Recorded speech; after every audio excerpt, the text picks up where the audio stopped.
चला गया लेके दुनाली। हेलो दोस्तों, ये वीडियो तो चलती रहेगी। तो एक इंटरेस्टिंग वीडियो आपको लेकर के आया हूँ कि जो आईटीआर की कैलकुलेशन है अंडर एचयूएफ की स्कीम में, तो वो कैसे आप लोग कर सकते हैं। तो आईटीआर कैलकुलेशन की बात करें तो फॉर द फाइनेंशियल ईयर 25-26 के लिए असेसमेंट ईयर 26-27, तो इसमें क्या है कि जैसे कि फाइनेंशियल 25-26 तो टैक्सेबल इनकम आपकी हो गई 14 लाख की। 14 लाख की टैक्सेबल इनकम को पहले हम देखते हैं एक न्यू टैक्स रिजिम से एंड ओल्ड टैक्स रिजिम से।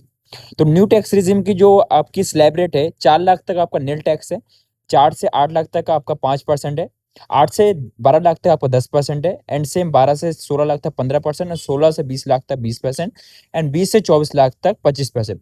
अब 24 लाख तो 30% की स्लैब रेट में आ जाता है। तो पहले हम देखते हैं कि न्यू टैक्स रिजिम से कितना टैक्स निकल रहा है।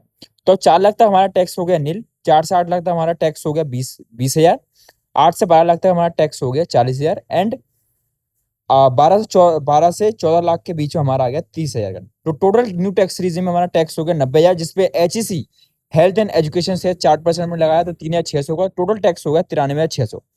अब ओल्ड टैक्स रिजिम में आए, ओल्ड टैक्स रिजिम में 2 लाख तक आपका जीरो टैक्स हो गया, 2.5 लाख तक आपका जीरो टैक्स हो गया, 2.5 से 5 लाख तक आपका टैक्स हो गया 12,500, एंड 5 लाख से 10 लाख तक आपका 1 लाख का टैक्स हो गया, एंड 10 से 14 लाख के बीच में आपका 1 लाख। तो टोटल टैक्स जो हो गया वो आपका 2,32,500 प्लस उस पर 4% सेस लगाया तो 9,300, टोटल आपका टैक्स आ गया 2,40,000।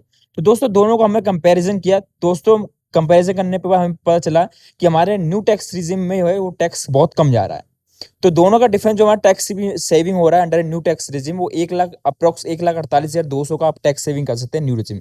तो इससे ये पता चलता है कि एचयूएफ केस में हमें न्यू टैक्स रिजिम में जाना चाहिए।